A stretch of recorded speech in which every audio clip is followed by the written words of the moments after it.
Hello hello hello. देखिए, आज थोड़ा टॉपिक छोटा होगा। ज़्यादा बड़ा मैं ज़्यादा काम कर नहीं पाऊँगा क्योंकि मेरे खुद के एग्ज़ाम से थोड़ा बिजी चल रहा हूँ। बट इकनॉमी को डिस्कस करना ये हमारी प्रायोरिटी है क्योंकि इकनॉमी पे काफ़ी ज़्यादा चीज़ें डिपेंडेंट है। इकनॉमी को हॉल दो हम सीरियस लेते नहीं हैं, बट इकनॉमिकल डिस्कशन हमेशा होती रहनी चाहिए। ये बहुत इंपॉर्टेंट चीज़ है। देखिए, हिंदू में आया था, कल आया था आई थिंक, कि यूएसए के 50% टैरिफ के बाद भी इंडिया ने सरवाइव कर लिया अपनी इकोनॉमी को। कैसे सरवाइव कर लिया, कैसे हम एक बैलेंस्ड वे में चलते रहे, क्या रीजंस रहे, क्या दो मेन इंपॉर्टेंट फैक्टर रहे कि इंडिया एक 50% टैरिफ शॉक को भी सक्सेसफुली सरवाइव कर गया। चलिए समझते हैं, इसी पे आर्टिकल है। तो देखिए, 27 अगस्त की वो तारीख थी 2025 के टाइम, जब यूएसए ने, डोनाल्ड ट्रंप ने अनाउंस किया था 25% additional tariff on Indian imports. इसका क्या मतलब हुआ? इसका ये मतलब हुआ कि मान के चलिए आप कोई कंपनी है, आप 100 रुपये का सामान, आपका सामान यूएसए में इंपोर्ट के बाद हर तरह के टैक्स इम्पोज होने के बाद 100 रुपये का बिकता था। अब जब टैरिफ 50% हो गया तो अब कितने का बिकेगा? तो 100 का 50% दोस्तों 50 हो गया, यानी 100 प्लस 50 यानी 150 रुपीज़ में।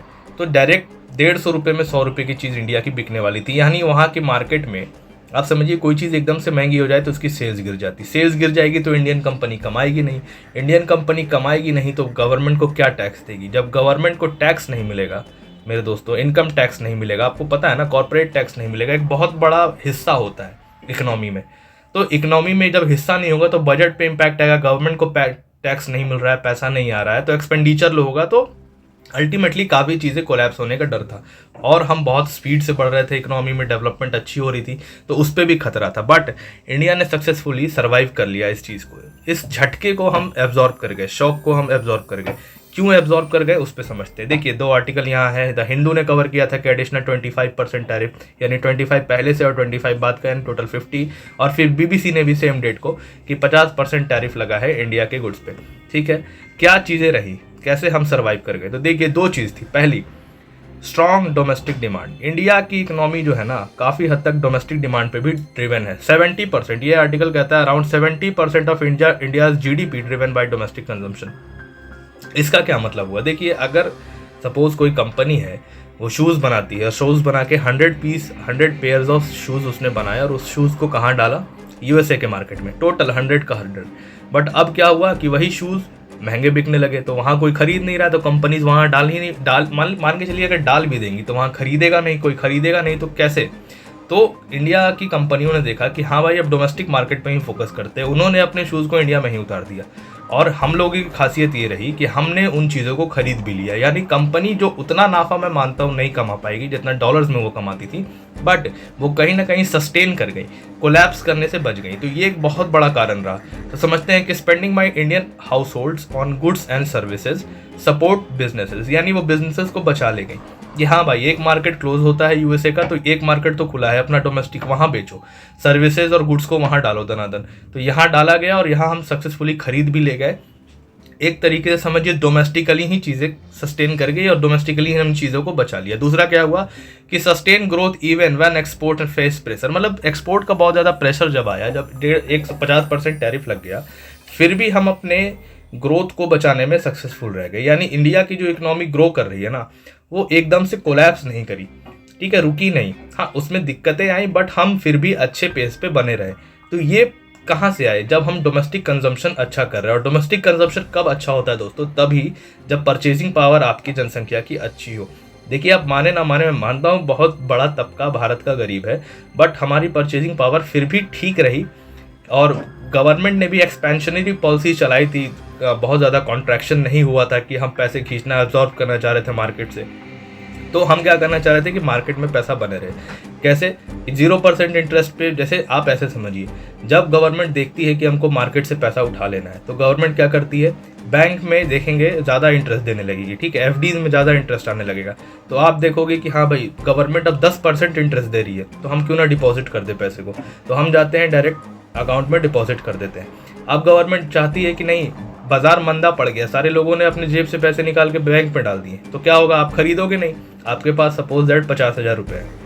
अब दो ऑप्शन है, या तो आप कुछ खरीद लो या तो सेव कर लो। आप देखोगे कि हाँ भाई, 10% अभी इंटरेस्ट मिल रहा है अगर मैं सेविंग अकाउंट में डिपॉजिट करता हूँ। तो आप कहोगे चलो डिपॉजिट करो, तो गवर्नमेंट रेगुलेट करती है ना चीज़ों को, 10% इंटरेस्ट दिलवा रही है और रेगुलेट डाल दिया वहाँ।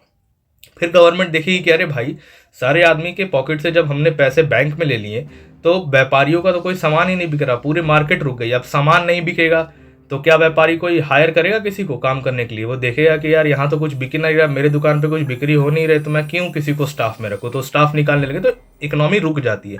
तो गवर्नमेंट भी ये चीज़ देखेगी, आरबीआई भी ये चीज़ देखेगी कि अब बाजार में कोई हायरिंग नहीं हो रही, कोई नया प्रोडक्शन हाउस नहीं खुल रहा, मंदा चल रहा है, तो वो कहेगी कि नहीं, लोगों के पॉकेट में वापस पैसा डालो, खर्चा करवाओ उनसे।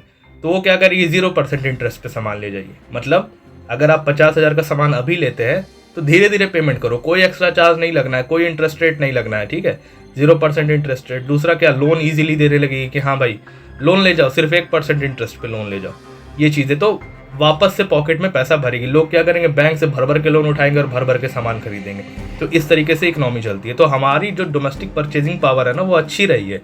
इसी कारण से जो सामान अमेरिका में नहीं बिक पाया टैरिफ के कारण, वो सामान इंडिया में बिक रहा है, वो सर्विसेज इंडिया में बिक रहे हैं, जिस कारण से क्या हुआ, इंडिया की इकोनॉमी सस्टेन कर गई।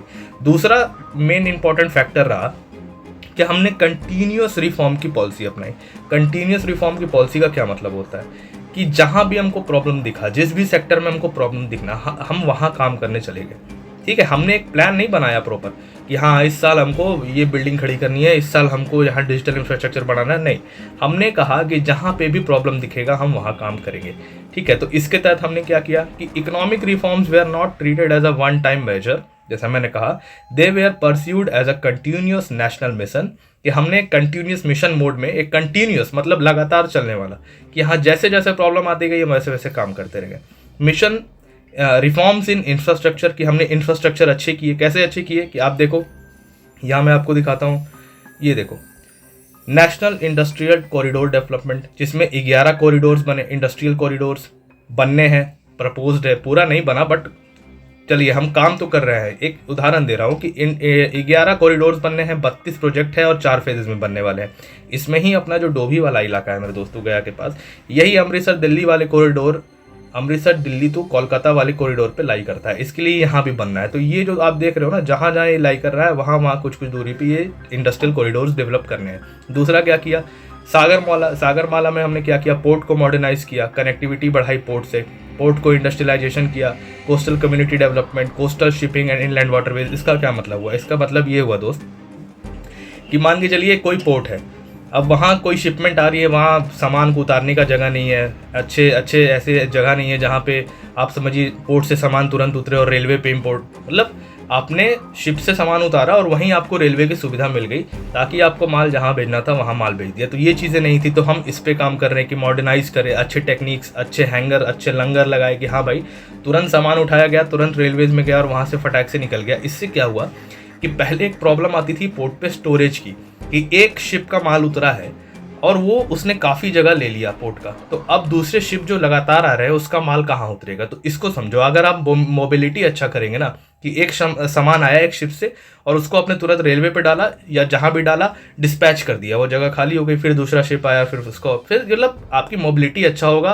तो स्मूथ हो चीज़ें। तो हमने इस पे सागरमाला में काम किया। तीसरा, भारतमाला परियोजना की बहुत सारे सड़कों पे ध्यान दिया, जिसमें रेलवेज पे ध्यान दिया कि हाँ भाई ट्रांसपोर्ट जो होना है गुड्स का, उसमें कोई बाधा ना आने पाए। तो ये काम किया इंफ्रास्ट्रक्चर में, और भी बहुत सारे काम हुए। उसके बाद क्या है, मैन्युफैक्चरिंग में हमने क्या किया। तो देखिए मैन्युफैक्चरिंग में आप देखेंगे कि PLI, प्रोडक्शन लिंक्ड इंसेंटिव, कि अगर आप ज़्यादा प्रोडक्शन करते हैं, अगर कंपनी पिछले साल से और ज़्यादा प्रोडक्शन करेगी तो गवर्नमेंट उनको इंसेंटिव देती है, मतलब कैश प्राइस देती है कि हाँ तुमने 100 बनाया था, इस बार तुमने 110 बनाया, तो ये लो हमारी तरफ से 10 का और नाफा ले लो, समझ लो, इंसेंटिव देना। तो इसमें हुआ। दूसरा क्या, हमने मेक इन इंडिया की भाई यहाँ बनाओ, यहीं बनाओ चीज़ें, इस पर ध्यान दिया, समझ लो, प्रोडक्शन पे, ये हुआ।